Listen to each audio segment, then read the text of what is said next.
Surprise. কি দেখো, দাঁড়াও। তুই কি সারপ্রাইজ এনেছিস? সোনার দোকানের ব্যাগ। দেখো, তোকে কে বলেছে এগুলো করতে? আনলাম এমনি, ভালো লাগলো তাই।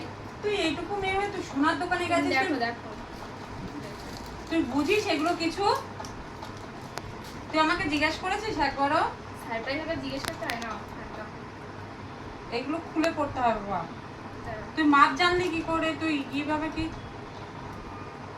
দেখেছো মেয়ের কাণ্ড? তুই কবে করেছিস এই কাজ? হ্যাঁ রে, করেছি। বোঝো, দেখো মেয়ের কাণ্ড কি আমার অজান্তে। খুব বড় হয়ে গেছিস তো। এটাই পড়ে যাওয়া ছিল দোকানে।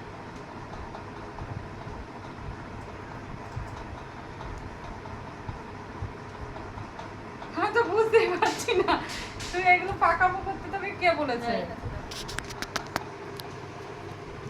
তোর বাবার সঙ্গে রাগ করবে দেখবি। ঠকিয়ে দেয়নি তো তোকে? খুব সুন্দর হয়েছে।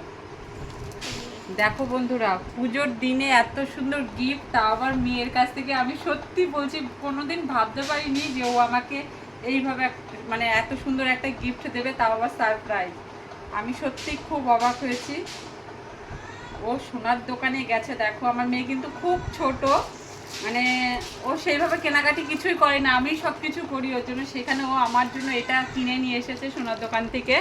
তোমরা দেখো, এবার বলো কেমন হয়েছে। আমার তো খুব পছন্দ হয়েছে, মানে আমার বলতে পারো যে এটা অনেক অনেক শখের জিনিস হলো, যেটা খুব পছন্দ হয়েছে আমার।